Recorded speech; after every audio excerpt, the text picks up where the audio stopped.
leur naissance, une femme.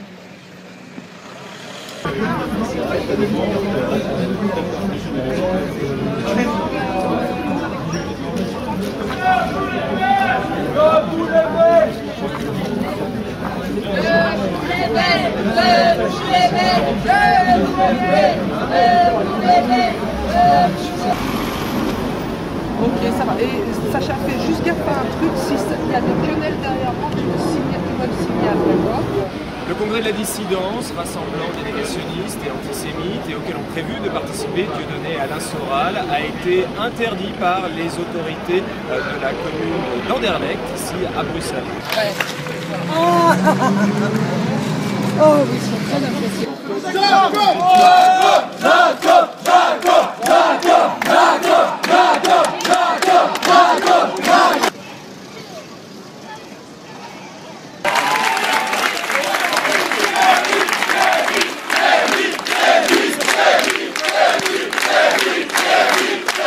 La demande faite par le bourgmestre est de faire en sorte de nous disperser. Nous ne bougerons pas. Nous ne bougerons pas, mais je ne veux pas qu'il y ait de blessés, ni de violence ou quoi que ce soit. Ce n'est pas ça Debout les Belges. Debout les Belges, c'est la dignité, c'est le respect de l'autorité. Encore faut-il que cette autorité soit digne et qu'elle prenne des décisions qui soient acceptables. Entre 200 et 300 participants attendent devant la salle de réunion qui a été fermée. L'organisateur de cette réunion qui a demandé aux participants d'avoir un comportement digne et exemplaire. Digne et exemplaire, ça veut dire qu'il leur a interdit de faire le salut nazi. Ce que je voudrais dire, c'est déjà pourquoi l'AFP, qui est un véritable organisme de propagande... Parlez-moi du rassemblement d'aujourd'hui. Le rassemblement d'aujourd'hui, pour nous donner la parole, vous voyez bien qu'ici, il n'y a aucun fasciste, il n'y a aucun antisémite. Vous voyez bien que tout ce que vous racontez dans les médias, depuis que cet événement a été annoncé, c'est-à-dire que vous nous parlez d'un congrès soi-disant qui regrouperait le plus grand rassemblement antisémite depuis la Seconde Guerre mondiale, ce sont des élucubrations, c'est de la propagande. Parce que les véritables organisations qui poussent à l'antisémitisme, en ce moment en France ou en Belgique, c'est la LICRA, c'est le CRIF, c'est le UJF, ce sont cette police de la pensée. C'est ça la réalité. Mais ces gens-là, non, vous les laissez s'exprimer largement sur votre antenne et vous ne donnez pas la parole, vous essayez d'ostratiser, vous essayez constamment de jeter l'opprobre sur de véritables résistances. Il y a un petit message à donner à la presse, c'est arrêtez votre propagande. Parce que désormais, il y a une presse indépendante qui vous regarde et on ne laissera plus passer vos mensonges. Voilà. Voilà, éteignez vos télés. RTL ment et profondément, voilà. C'est une chaîne d'État, on est contre l'État, donc c'est plus ou moins normal que l'État nous critique. Vive la dissidence belge. Hop, on rend l'antenne voilà. Et on revient. On rend l'antenne.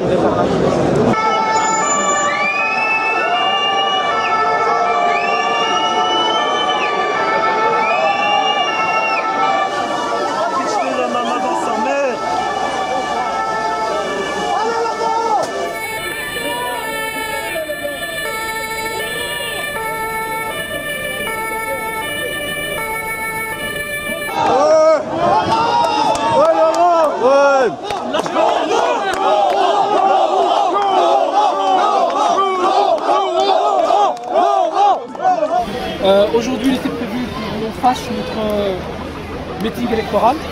Il faut savoir qu'on est en pleine campagne électorale, donc les élections c'est le 25 mai. Je suis candidat aux élections européennes. On nous en veut pour notre idéologie parce que nous sommes des eurosceptiques, je dirais même plutôt des euroréalistes. Nous voulons tout simplement que la Belgique, telle que la France, retrouve ses droits régaliens. On était tout à fait dans la légalité, on avait introduit un recours au Conseil d'État, il était prévu que notre avocat vienne nous donner la réponse du Conseil d'État, ils ne nous ont même pas laissé le temps, qu'ils avaient déjà activé les autocomptes. Donc aujourd'hui je déclare... Pardon ? La réponse du Conseil d'État. On ne la connaît toujours pas, c'est illégal ce qu'ils ont fait, ils auraient dû attendre d'avoir la réponse du Conseil d'État pour nous demander d'évacuer, que nous allions évacuer sans aucun problème. D'accord? Alors aujourd'hui, sachez que non seulement il n'y a plus de liberté d'expression, ça c'était connu, mais il n'y a plus d'expression du tout. Aujourd'hui, on a essayé de donner la parole justement à cette haute dissidence, tels que M. Alain Soral, M. Pirillard, Mme Marion Sigou, M. Kimi Seba, Mme Corinne Bouger, M. Salim Laïbi, M. Yohanni Vernet, M. Diolo Courbeau. Nous attendons M. Dieudonné Mbala qui va arriver et ce sera la cerise sur le gâteau. Un grand merci. Merci à vous.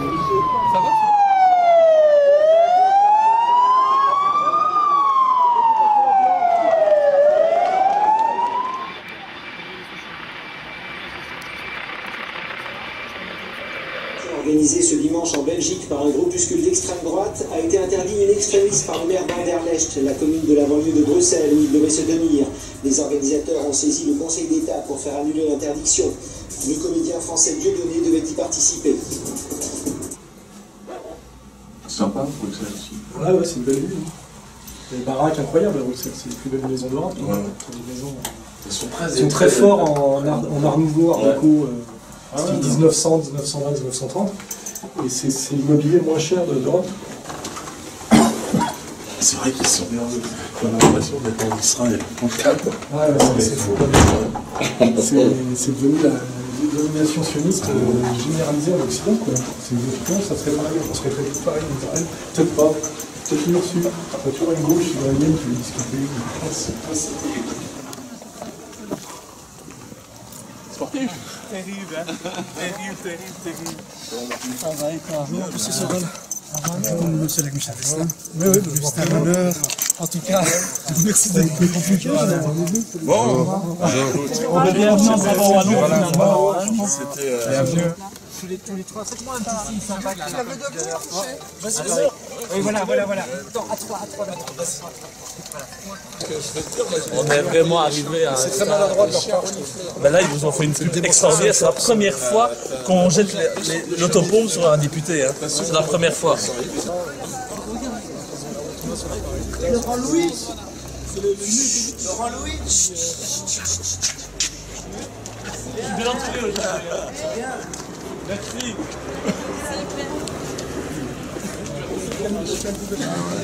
Bon, bah écoute, et là c'est ton bureau alors qui est là? Bah, c'est mon bureau, un ancien bureau. Hein, Oh, Salim est reparti, non? Il est toujours là? Non, il est pas. Il est là. Il est parti chercher un jus. Il est là. Ah ouais. C'est qui est reparti alors? Pierre? Pierre, je suis venu avec lui ce matin, il est reparti. Pierre et Jacob. Bienvenue au mouvement des pauvres. Je m'invite des exclus de la société. Ah, des bougies. Magnifique, voilà. Commencez le plan. Ah bah écoutez, bonjour à tous. Nous avons vécu aujourd'hui une journée en enfer, je crois. C'est une expérience que nous n'allons jamais oublier. Je pense que toutes les personnes qui étaient présentes aujourd'hui se souviendront à jamais du 4 mai 2014, un jour sombre pour la démocratie en Belgique, un jour sombre pour la politique belge, parce que c'est la première fois aujourd'hui qu'un mouvement politique a été interdit de la sorte, avec une telle censure, une telle agressivité et violence policière. Je n'en veux pas aux policiers, ils ne font qu'obéir aux ordres des dirigeants, ces dirigeants francs-maçons, sionistes, corrompus, qui défendent les pourris plutôt que de défendre les vrais citoyens. Imaginez dans quelle situation on se trouve dans ce pays où on doit fuir. Nous avons été bannis de Bruxelles par une décision du gouverneur de la région de Bruxelles-Capitale. Oui, parce qu'en Belgique, on a encore un gouverneur, en plus des ministres, comme si on en avait déjà pas assez, on a un gouverneur. On se croirait au Moyen-Âge. Et donc le gouverneur nous a expulsés. Je n'ai plus le droit de mettre les pieds sur Bruxelles aujourd'hui. Mais qu'à cela ne tienne. Ce qu'il ne voulait pas, c'est qu'on puisse être ensemble devant les caméras. Eh bien, c'est raté. Nous avons, et nous venons de faire une belle quenelle à l'État belge, à la police, à tous ces ministres corrompus et à ceux qui prônent la pédophilie et autres au sein du gouvernement. Donc je suis très fier aujourd'hui, malgré tout, d'accueillir Dieudonné et Alain Soral.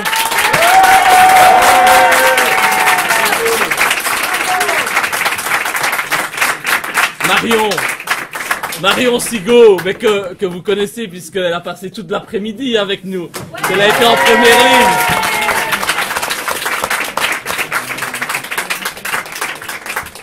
Donc voilà, je veux tout simplement vous souhaiter la bienvenue dans ce petit îlot de liberté au sein de la République communiste soviétique et socialiste de Belgique. Voilà.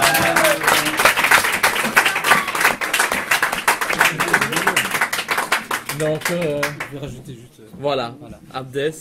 Moi, ce que je voudrais aujourd'hui, après avoir remercié toutes les personnes qui sont venues même de très loin, du sud de la France, de Genève, qui sont venues même du Canada. Je les remercie du fond du cœur de nous avoir encouragés.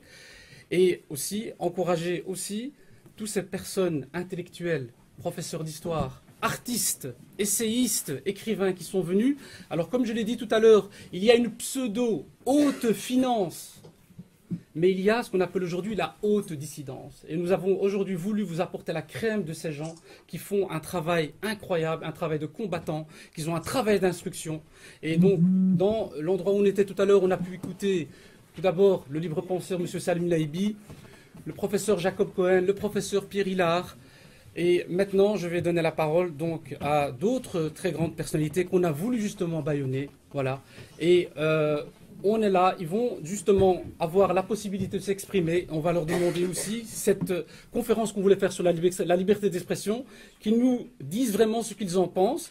Est-ce que c'est différent par rapport à la France ou vraiment il y a une uniformisation de la lutte contre la liberté d'expression dans tous les pays européens?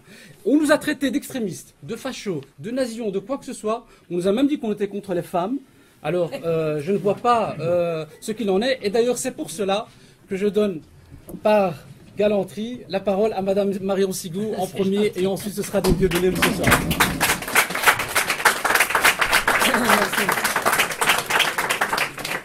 Alors c'est vrai que Égalité et Réconciliation est un site profondément misogyne, c'est-à-dire qu'Alain Soral, c'est bien connu, déteste les bonnes femmes et c'est pour ça qu'il m'a fait rentrer dans le mouvement. D'ailleurs, il ne m'a pas fait rentrer dans le mouvement, c'est moi qui suis rentrée toute seule, puisqu'un jour il m'a dit « Au fait, t'as adhéré ?» J'ai dit « Oui ». Voilà. Et pourquoi j'ai adhéré à Égalité et Réconciliation? C'est parce que les 30 dernières années, jusqu'à ce que je rencontre Égalité et Réconciliation à la personne de son président ici présent, jamais aucun média n'a relayé de quelque manière que ce soit le travail que je fournissais et dont tout le monde me disait qu'il était bon, qu'il était bien écrit, que c'était sérieux, que c'était bien et que ça devait plaire au public. C'est-à-dire que j'ai passé 30 ans de ma vie à me faire promener entre des gens qui me disaient « Ah là là, qu'est-ce que c'est bien ce que vous faites ?» et des gens qui me disaient « Ah non, on ne peut pas, bah non, oui, on va écrire un article, non, on ne peut pas. » Et je me suis fait renvoyer de partout, je me suis fait maltraiter, traiter plus bas que terre, y compris à l'université. J'ai raconté cette histoire sur une vidéo qu'on peut encore trouver sur le site Égalité Réconciliation, je crois, où elle circule, où je raconte comment, y compris à l'université, j'ai été l'objet de censure. Ce qu'on m'a opposé pendant toutes ces années, ça n'a jamais été la moindre critique à l'égard de ce que je faisais. Jamais. On n'a jamais dit que Marion Sigou ait dit quoi que ce soit de répréhensible ou de mauvais ou de nauséabond, comme on dit, en aucune manière. C'est-à-dire que ce qu'on m'a opposé, c'est le silence total. La seule chose que j'ai trouvée pour pouvoir sortir de ce silence et qui me permet aujourd'hui de vous connaître et de vous rencontrer, j'ai passé ma journée à faire des signatures et à recevoir des bisous et à en donner, parce que j'aime beaucoup. La seule chose qui m'est permis de sortir de cette ornière, ça a été de rencontrer le misogyne ici présent. Donc, il faut arrêter avec ces imbécilités. Ce que Alain pense des femmes en particulier et en général, je m'en fous. Ce qu'il dit, à la limite, c'est son droit le plus strict. Je regarde ce qu'il fait. Il est le premier à m'avoir donné la parole. Et regardez la façon dont, à l'heure actuelle, je suis attaquée par les médias qui, pour la première fois en 30 ans, parlent de moi. C'est non pas pour critiquer ce que je fais, mais pour dire que je fraye avec le diable, puisque lui, c'est le diable, et que, etc., etc. C'est-à-dire que, même encore maintenant, personne n'est fichu de parler seulement de mon travail. On ne parle de moi que par la proximité qu'on a décrété, qui était nauséabonde, etc., etc. Donc voilà ce que je voulais dire. Des misogynes comme ça, j'en redemande. Des antisémites comme ça qui ont accueilli et donné la parole à un Jacob Cohen, j'en voudrais également. Il faut arrêter avec ça, on se fiche de leurs étiquettes. On n'est pas là pour se faire coller une étiquette ou une autre.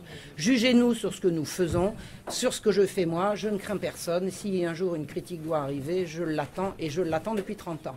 Voilà, je vous souhaite une très bonne soirée. J'ai passé une journée absolument extraordinaire.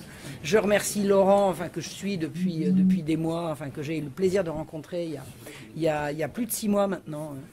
Et vous tous, et de l'accueil que vous nous avez fait. Je veux dire, vous m'avez fait un accueil quand je suis sortie de la voiture tout à l'heure, je vous assure. Je me nourris, je compense toutes les années de frustration et de malheur et de larmes que j'ai pu vivre par tout cet amour que vous me renvoyez. Et que, croyez bien, je vous renvoie de tout mon cœur. Voilà. Je ne sais pas qui veut parler entre vous deux. Pile ou face. Salim. Ah mais il a parlé. J'ai parlé. Comme tu veux. Alors moi je te laisse finir. Oh. Une ovation pour Monsieur Sorel.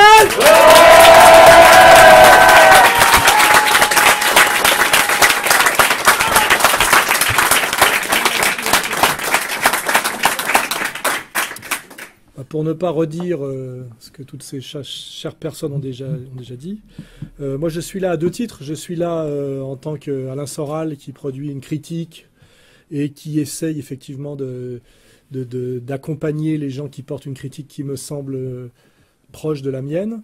Et je suis là aussi en tant que président d'Égalité et Réconciliation pour faire entendre aussi cette critique. C'est-à-dire qu'aujourd'hui, nos équipes étaient là, même quand moi je n'étais pas là, pour filmer.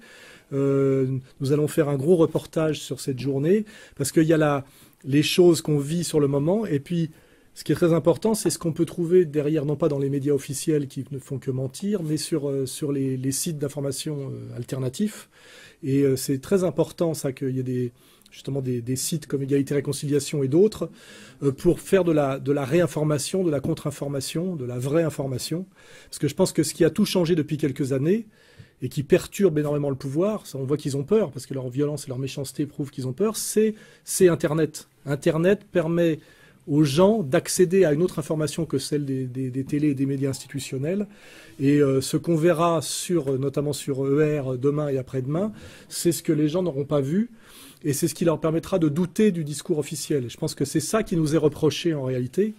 Parce que je vois bien, moi j'étais venu participer à un congrès de la dissidence où il y avait des gens d'origine maghrébine, des musulmans, des catholiques, des laïcs, des athées, des juifs, des catholiques. Enfin, cette dissidence ressemble beaucoup à ce monde multiculturel qu'on a voulu nous vendre et en fait dont nos élites en réalité ne veulent pas, sauf à leur manière, quoi, comme justement une multitude d'esclaves indifférenciés, mais pas quand ces gens-là se mettent à discuter entre eux et à former une vraie fraternité. Hein. Et j'étais venu, moi, pour ça me semblait très sain, et j'ai découvert dans les médias ces derniers jours qu'il y avait un congrès du 4e Reich, et je me suis dit, ils n'ont plus de limite dans l'obscénité et le délire, c'est-à-dire que ce qui prouve qu'ils sont très inquiets, et je pense qu'à long terme, c'est la petite note d'espoir, parce que tout ce qui s'est passé aujourd'hui m'inquiète par ailleurs beaucoup, déni de démocratie, condamnation préventive, tout ça est contre le droit et les principes de la démocratie, hein, de condamner quelqu'un avant qu'il ait parlé. Normalement, on attend qu'il ait parlé pour le condamner sur ce qu'il a dit. Enfin là, c'est très inquiétant. Mais tout ça, je veux dire, à terme, cette démonstration de pouvoir, cette démonstration d'une mainmise d'une toute petite minorité illégitime sur l'appareil d'État, sur la police, cette démonstration de violence, de haine, d'hystérie, ces gens qui poussent à l'agression, à la violence, aux extrêmes, puisque c'était clairement ça. Hein. Il y avait vraiment une volonté que ça se passe mal. Tout ça, à terme, va se retourner contre eux. Hein. Je le crois, et c'est mon espoir. C'est pour ça qu'il faut tenir sereinement, sans s'énerver, puisque c'est leur rêve, hein, qu'on s'énerve. C'est pour ça que il faut avoir un peu la technique de Dieudo, qui est celle du judoka, hein, c'est-à-dire de se servir de la force de l'adversaire, de savoir bien rouler au sol, etc. Il faut surtout pas s'énerver, ce qui est très compliqué, parce que quand on se fait injurier, diffamer toute la journée, c'est très difficile de garder son calme. Ce qu'ils veulent, c'est effectivement, c'est nous faire péter les plombs. Et c'est très bien de voir que les gens aujourd'hui de la dissidence comprennent qu'il faut fonctionner par l'humour, la pédagogie. C'est pour ça que nous, on fait de la réinformation, on fait de la formation avec Marion, dont on édite les livres. Et moi, mon boulot, c'est d'aider à faire connaître la dissidence, d'aider à faire connaître ce message alternatif et d'aider à ce que les braves gens manipulés comprennent qu'en fait les gens qui sont ici sont les gens finalement les plus respectables, les plus citoyens, les plus démocrates. À la limite, on peut dire que ce sont des naïfs qui ont cru à ce qu'on leur avait vendu et appris à l'école. Effectivement, on a cru que ça existait, tout ça, la démocratie, les droits de l'homme, la liberté d'expression, et on se rend compte là qu'on est dans un système qui est, on peut le dire, clairement dictatorial. Notre situation actuelle ressemble beaucoup à la situation de l'époque de l'URSS des années 70, hein, quand le système ne pouvait plus vendre, je dirais, ses mensonges par la séduction et n'opérait plus que par la menace et la peur. Car en réalité, aujourd'hui, on a voulu faire peur aux gens qui étaient là, faire peur à ceux qui auraient voulu venir, faire peur à ceux qui auraient l'idée de venir demain. Hein. Et c'est pour ça qu'il faut toujours montrer que nous sommes là malgré tout, sereins, avec de l'espoir dans l'avenir, fraternel, etc., pour quelque part, comme le judoka, se servir finalement de ces mauvais coups qui nous sont donnés pour rebondir et nous élever. Et bon, mon message il est là, je suis venu, je tenais absolument à être là.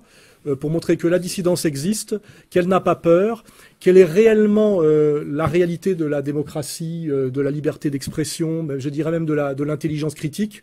Les autres en face sont des menteurs et des brutes, hein, et que mon boulot essentiellement d'ailleurs est plus que de prendre la parole maintenant, parce que je crois que j'en ai raconté beaucoup depuis 10 ans et j'ai souvent eu raison, donc à la limite j'en suis content. Aujourd'hui, mon boulot, c'est d'aider à faire entendre les autres et donner la parole. Ouais, c'est bien. Voilà, si vous permettez, j'aimerais vous présenter quelqu'un qui est vraiment a été une des premières militantes de Debout les Belges et derrière Laurent Louis et moi-même.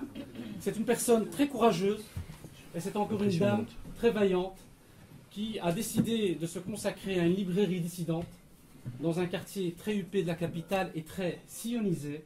Ah oui,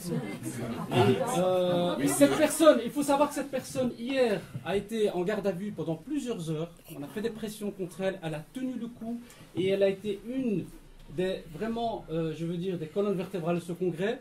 Je vous demande tous, mais alors là, d'applaudir chaleureusement Madame Nathalie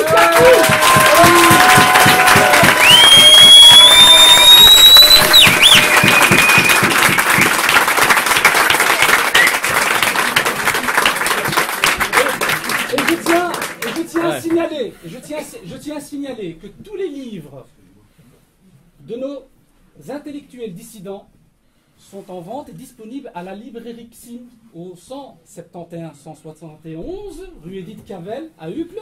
Et justement, si on nous condamne pour antisémitisme, j'invite tout le monde à se procurer ces livres, à les lire et montrez-moi où est l'antisémitisme. Pourquoi on nous accuse de choses qui ne sont pas vraies? Donc ces livres sont disponibles en Belgique. Donc vraiment en exclusivité à la librairie XIM, et je vous invite tous à lire les livres d'Alain Soral, de Salim Laibi, de Marion Sigaud, de Corinne Gouget, de Jacob Cohen, de Hervé Reissen et de tous les autres tels que Kémy Seba et bien d'autres, et qu'on nous juge sur les écrits de nos dissidents. Voilà. Donc je suis Nathalie de la librairie XIM, mais suite aux pressions que nous avons subies les derniers jours, les dernières semaines, hier, nous avons eu le coup d'éclat, donc mon arrestation à la librairie même, sur mon lieu de travail. C'est délire. Donc là, quelque part, 8 heures d'interrogatoire qui n'auront peut-être pas été 20, pour la simple et bonne raison que j'espère avoir pu leur apprendre beaucoup de choses.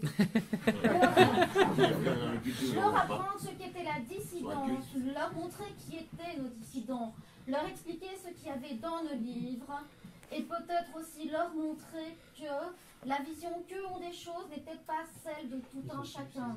Autrement dit, nous avons une démocratie, enfin une soi-disant démocratie. Nous y tenons, nos ancêtres se sont battus pour cette démocratie.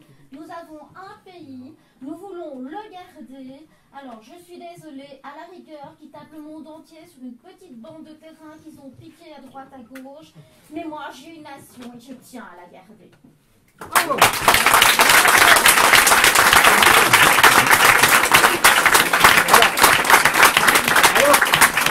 Alors je pense que nous venons d'entendre une personne très courageuse qui a même expliqué hier, et d'ailleurs je l'ai lu dans sa déposition, elle a expliqué qu'est-ce que c'était un dissident. Vous savez quelle était sa signification de la dissidence? Ce sont des personnes cultivées ou qui aspirent à l'être. Alors je trouve que c'est vraiment une super définition de ce qu'est un dissident. Donc une personne cultivée ou une personne qui aspire à l'être. On va pas trop plus tarder, je sais que vous attendez évidemment le boss des boss, d'accord? Alors je vous demande, mais alors là, de sortir... Alors justement, je vais expliquer.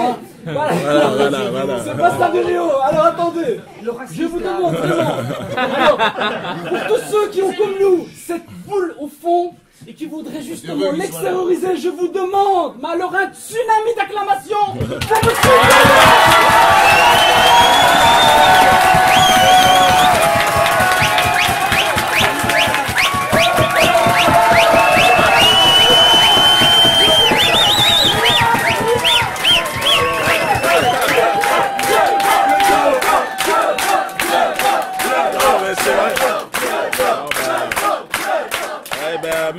Merci évidemment. Alors j'ai l'habitude d'entendre ce genre de bruit en général quand je monte sur scène. La dernière fois que je suis monté sur scène ici en Belgique, c'était dans une boîte de nuit, il y avait 200 CRS, 2 autopompes. Donc j'ai l'impression que, j'ai l'impression que d'être à ma place évidemment aujourd'hui, un début d'année difficile, hein, je vous cache pas, un face à face avec le gouvernement français qui a été difficile. J'entends parler de perquisition, de garde à vue, mes propres enfants sont passés par là, donc ça a été chaud. Mais je pense que nous sommes vraiment au point de début, au départ d'une vraie révolution. Alain en parlait tout à l'heure, Internet. En fait, là, ils nous ont empêché de nous rassembler à 500 personnes. Mais en réalité, nous sommes des millions déjà sur Internet. Physiquement, qu'ils essayent de nous empêcher de nous rencontrer, c'est une chose. Mais la réalité, c'est que l'audimat est de notre côté, de plus en plus. C'est ça qui les rend complètement hystériques. Il semblerait que, moi, quelques-unes de mes vidéos, le site d'Alain, nous sommes en train de faire mieux que ce qu'ils font avec l'argent public, c'est-à-dire des programmes complètement désuets qui ne parlent plus à personne. Et c'est ça qui les dérange profondément. Et c'est pour ça que sur le terrain politique, Laurent représente cette révolution, parce qu'il avance avec uniquement la promotion de l'Internet. Je crois que ça va être une grande surprise, ce résultat. Il va être extrêmement attendu, parce que, évidemment, je pense qu'ils sont aujourd'hui effrayés. Tous les médias sont contre toi. Si tu es élu demain, c'est une révolution, c'est une révolution. Et cette révolution, elle est dans tous les domaines. Alors moi, je l'observe. C'est vrai que j'étais pendant un certain temps en première ligne. Donc là, aujourd'hui, j'étais en deuxième ligne. Et je reviens au front là. C'est vrai que ils sont violents, ils sont injustes. Ils voudraient nous donner des leçons de morale, ils nous pointent du doigt comme étant des nazis, des racistes. Bon, ce qui est, pour moi, au départ, j'ai cru que c'était une blague, j'ai bien compris qu'ils étaient sérieux dans cette accusation. Moi, en tant que nazi, je serais nazi, une sorte de nazi bantou, un truc extraordinaire. Ils sont capables de tout. Ce sont ceux qui coupaient les mains aux Congolais, ce sont ceux qui nous ont esclavagisés. Ce sont même les assassins du Christ, et ils sont encore en train de nous donner des leçons de morale aujourd'hui. C'est extraordinaire. Mais grâce à Internet, il se passe une chose qu'ils ne pouvaient pas imaginer, c'est que les gens se parlent entre eux. Avant, il fallait déposer une demande à la préfecture pour pouvoir se rassembler à plus de 30. Ben, sur Internet, c'est terminé. Et sur Internet, aujourd'hui, on parle à des millions de personnes. Et ça, je ne sais pas comment ils vont faire. Alors, je crois qu'il y a, ces derniers temps, moi, ils essaient de trouver une formule. C'est Tesson qui disait, il faudrait m'exécuter en place publique. Wow. Et là, l'autre jour, parce qu'il y a eu cette fantaisie là de l'affaire Halimi, le film qui est sorti là-dessus, et celui qui joue le rôle du père a dit qu'il fallait maintenant me défoncer la gueule. Maintenant, ils se lâchent de manière extraordinaire. C'est pour ça que quand j'arrive ici et que je vous vois, je me dis, bon, je comprends pourquoi ils sont nerveux. Parce que la réalité, je comprends leur nervosité. C'est-à-dire que nous sommes extrêmement nombreux en réalité. Et je pense, on pressent que nous sommes la majorité. On le pressent. Et donc là, il va y avoir un test avec ces élections.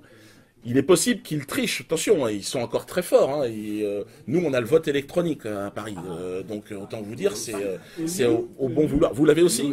Ouais, donc voilà, il y a... Mais pas moi. Bon. Ça, c'est validé par le ministère de l'Intérieur. Alors, on est rassurés. Donc, comme on sait que nous sommes face à des tricheurs et des menteurs qui sont aujourd'hui, qui ont le pouvoir, comment à un moment donné va se traduire cette révolution qui est largement majoritaire? Il n'arriverait pas, tu l'as dit tout à l'heure, 7000 personnes debout les Belges, je sais pas combien de temps que ça fait que vous existez, mais c'est exceptionnel. Quand vous regardez le nombre d'adhérents dans les partis politiques traditionnels, c'est absolument hallucinant. C'est un phénomène. Et ben, de la même façon, les vidéos, tout ça. Donc, comment à un moment donné les choses vont se traduire? On peut pas. Moi, je suis à la fois acteur et spectateur de ce qui est en train de se passer. Et je pense qu'on est tous dans cette situation.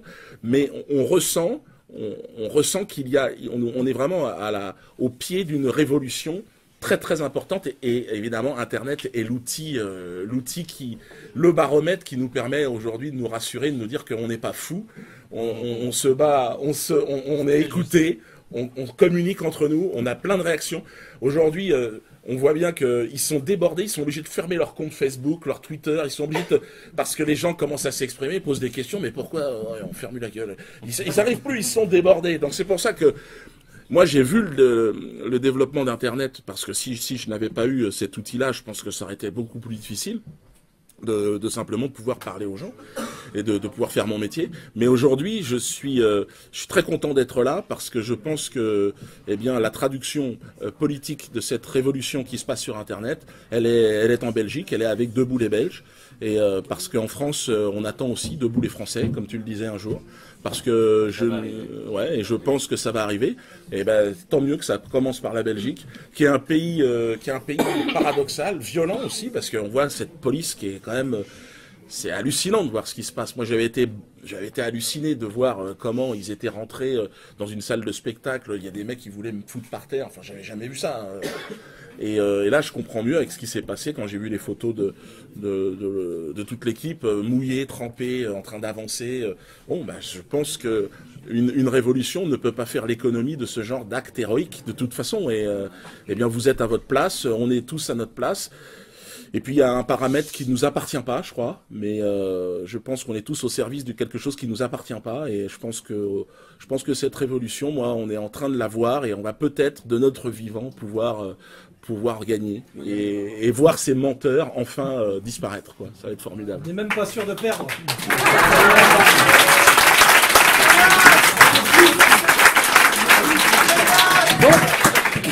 Vous voyez donc que ce système, cette machine diabolique a voulu nous museler lors du congrès. Et là aujourd'hui, nous avons eu encore mieux que le congrès. Voilà. Ils perdent à tous les coups. Les participants ont pu s'exprimer. Ils ont pu s'exprimer. Et j'aimerais s'il vous plaît, laisser quand même le mot de la fin au libre penseur, qui fait vraiment un travail magnifique aussi, tout à fait avec Jo Le Corbeau et avec tous les gens du sud de la France que je demande d'accueillir. Salut Naïdi.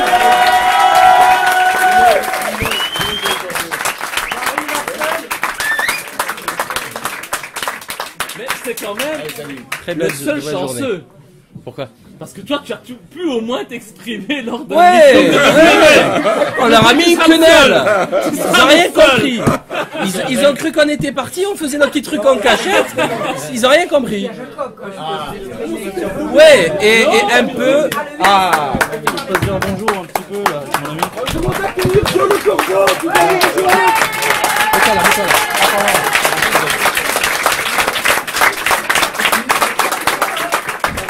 Moi, je peux pas ne pas me remémorer mon meeting des législatives de juin 2012, puisque je les ai invités les deux. Ils nous ont fait exactement le même cirque. On m'a traité d'extrême droite, d'antisémite. On m'a dit que j'étais le candidat du Front National sur France 3 régional. Bon, Soral, Dieudo, le truc. Là, exactement la même chose. Caroline Posementier, qui a fait partie des scouts israélites de France, du CRIF, de Commerce Chambre Israël, Bidule, Chambre de Commerce France-Israël. Enfin, le bras droit, c'était la responsable d'ailleurs, elle y est toujours, puisque Gaudin, le presque nonagénaire qui est encore maire à Marseille, bon bref, donc elle est toujours dans ses pattes. Donc ils ont exactement fait la même chose. Ils n'ont pas réussi, je ne sais pas pourquoi. Là, ils sont allés jusqu'au bout parce que je pense que c'est plus tendu. Donc j'arrive, enfin, il faut remémorer ça parce que c'est exactement la même stratégie stupide, ridicule, de diabolisation parce qu'ils n'ont pas ils n'ont rien à, ils peuvent pas répondre à nos interrogations. D'abord, c'est même pas des interrogations, c'est des accusations de vol et de pédocriminalité, de je ne sais quoi d'autre. Donc ça va quand même un peu loin. Donc je pense qu'on est dans la très très bonne voie. Je suis très très honoré et fier d'avoir participé à la bataille d'Anderlecht. Je l'appellerai comme ça. La bataille d'Anderlecht, c'est historique. Le 4 mai 2014, bataille d'Anderlecht. Il y en aura d'autres, il y aura des plus ou moins grandes, plus ou moins grosses avec des émeutes, il y aura de la casse. Les flics, ils vont se retourner, ils vont venir avec nous comme ça s'est passé au Portugal, en Italie, en Grèce. Les choses vont changer. J'ai mis la chanson pour finir sur une note, la chanson de Sam Cooke, Change is gonna come, Change is coming. Le changement arrive. Qu'il le veuille ou non, le changement va arriver. C'est une certitude. Et je suis très honoré d'être parmi vous ce soir. Je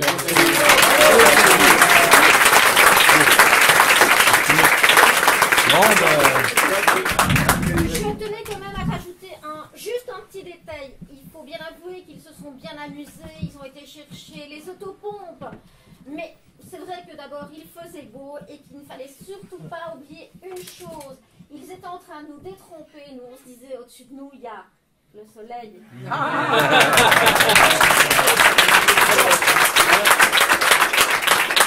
voudrais donner la parole à notre ami Joe Le Courbeau, qui vient aussi du sud de la France. Alors je tiens à rappeler donc son site croix.fr. Alors là vraiment il a un talent et il a une main artistique magnifique. C'est la preuve que dans la dissidence il y a des écrivains, des essayistes, des professeurs, mais on a aussi donc de la dissidence artistique. Alors malheureusement je déplore l'absence de Kémy Seba et de Hervé Rissin qui n'ont pas pu s'exprimer. On s'en excuse, mais c'est partie remise. Je vous laisse maintenant avec Joe Le Courbeau qui porte un super plis de drapeau belge.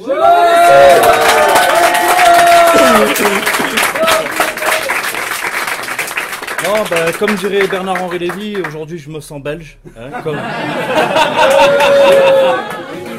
Ah ben, il se sent ukrainien, liguen. Bon ben moi ce soir je me sens belge. Tout sauf français lui. Hein. Tout sauf français, c'est vrai. Alors il faut fermer le caquet au coq gaulois, hein, c'est ce qu'il a dit. Donc, mais bon, il se sent nationaliste quand il va à l'étranger. Bon, ma foi. Quoi qu'il en soit, bon, merci de m'avoir accueilli déjà. Hein, le comité d'accueil était là. Bataille rangée d'ananas, j'ai trouvé ça vraiment. Non mais c'est vrai. J'ai des ananas qui volaient, c'était extraordinaire. C'était autopompe, ananas. Donc, non voilà, ben moi je suis là pour soutenir Laurent Louis, donc son parti, son mouvement Debout les Belges. J'ai pour habitude de dire que je ne crois pas dans les partis politiques et la démocratie de manière générale. Parce que la démocratie est une escroquerie, hein, c'est laisser entendre au peuple l'illusion d'un pouvoir, voilà, qu'il a un pouvoir, alors que le pouvoir appartient, on le sait tous, et je pense ici, c'est évident, appartient à ceux qui ont de l'argent. Et exactement, aux banksters.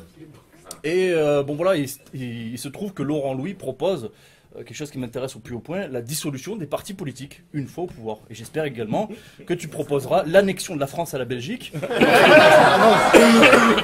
Parce que franchement, non mais... L'idée me plaît. Hein. Ah ouais, non mais c'est pas je ça d'accord. Maintenant que les deux sont réunis, on fera rapidement le dessus. Ouais, voilà. Dans la dissidence, on a toujours intérêt d'entendre. Voilà.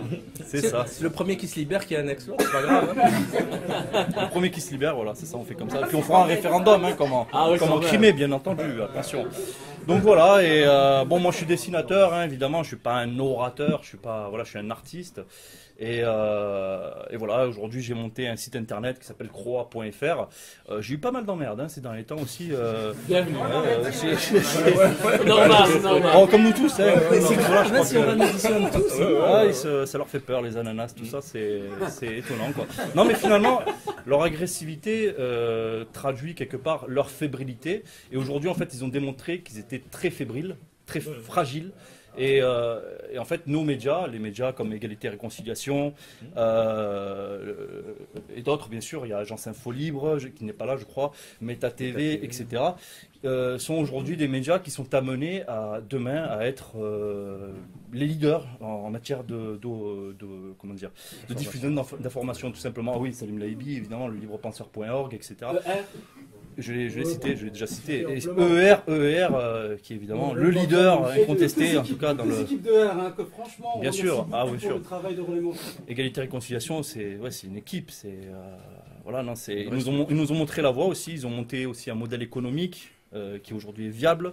Moi aujourd'hui j'essaie croix.fr pareil de monter un modèle économique viable, et je pense aussi que c'est ça la clé, c'est de monter des mouvements, des structures économiques qui soient viables afin de cesser d'être marginalisés, parce qu'en fait les gens ne s'engagent pas parce qu'en général ils ont peur de perdre leur emploi. Vous voyez bien, c'est ce qu'a dit le journaliste tout à l'heure. On fait une quenelle, toi t'es viré. Bon, il faut arrêter avec ça, et je pense que pour qu'on ait plus peur, il faut aujourd'hui qu'on soit autonome, indépendant. Et la clé de l'indépendance, c'est aussi est liée aussi à la générosité des gens qui participent quelque part en achetant les produits. Moi, par exemple, j'ai fait un poster. J'ai fait un poster pour Laurent Louis. Ça s'appelle le restaurant Laurent Louis, donc le restaurant Laurent, chez Laurent, pardon, excusez-moi, chez Laurent. Je perds un petit peu mes mots. Donc chez Laurent, qui en fait symbolise la fameuse expression de Laurent Louis au député au Premier ministre Laurent Louis, Elio directeur.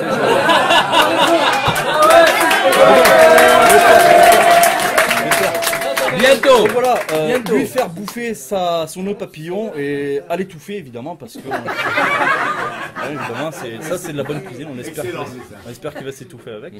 Et bon voilà, je pense avoir fait un petit peu le tour. Donc voilà, l'Orange, tout mon soutien et évidemment tous les Belges qui font partie de ce mouvement-là. Vive la Belgique libre. Vive la Belgique libre. Et, bravo pour votre courage. On va laisser cette fois-ci le mot de la fin de la fin. La fin de la fin. À notre futur député du Hainaut, Monsieur Laurent Louis.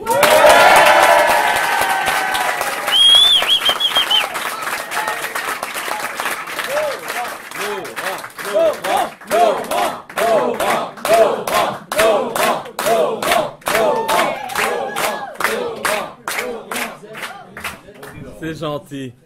T'es tout propre, t'étais bien lavé aujourd'hui. Ah non, excuse-moi, je suis totalement décoiffé. En plus, je vous avoue une chose, c'est que l'eau qu'ils utilisent dans les autopompes, elle pue, mais elle pue. Je suis désolé de sentir mauvais. Ah ouais, ça sent très mauvais. Alors franchement, moi je tiens tout d'abord. Je voudrais d'abord m'adresser à toutes les personnes qui ont réservé leur place et qui n'ont malheureusement pas su assister à cette conférence qui s'annonçait grandiose. J'en suis bien entendu désolé. Je pense que tout le monde aura pu se rendre compte que nous n'y sommes pour rien.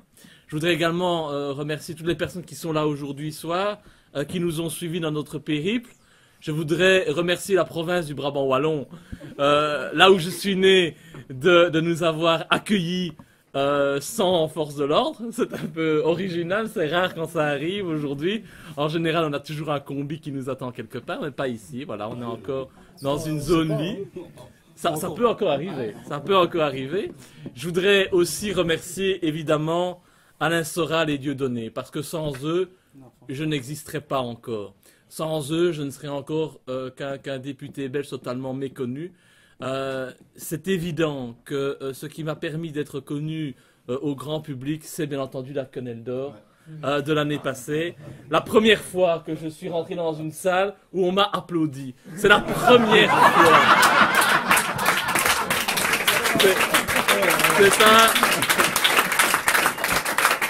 C'est un souvenir mémorable. D'ailleurs, j'en ai un peu perdu mes moyens parce que d'habitude, je dois être agressif et entrer en combat avec le public. Et là, tout le monde m'applaudissait. Donc là, c'est clair que c'était un petit peu déstabilisant. Et également Alain Soral parce que sans la publication de mes interventions au Parlement sur le site de R, c'est clair que je ne serais pas connu non plus. C'est pas relayé par la télévision belge? Non, pas du tout. Pas du tout. Pas du tout. Et donc c'est clair qu'aujourd'hui, le soutien que j'ai, le succès qui est le mien, le succès que Debout les Belges connaît, c'est grâce à vous deux et grâce à tous les autres dissidents qui maintenant, depuis, ont pris le relais et diffusent des informations à longueur de temps. Mais vous avez été tous les deux des pionniers aussi, avec Salim également. Vous avez été les premiers soutiens et comme on dit en Belgique, le succès passe toujours par la France, ça se vérifie une fois de plus pour Debout les Belges. Avant cette quenelle d'or, avant d'être connu en France, j'étais totalement inconnu en Belgique. La reconnaissance française fait qu'aujourd'hui en Belgique les gens me soutiennent et aujourd'hui je pense que je peux dire que Debout les Belges a le soutien de la dissidence et de Dieudonné et d'autres. Donc je pense qu'on est sur la bonne voie. Et que Debout les Belges va gagner les élections le 25 mai. Et comme on le dit au Congo, Ingeta!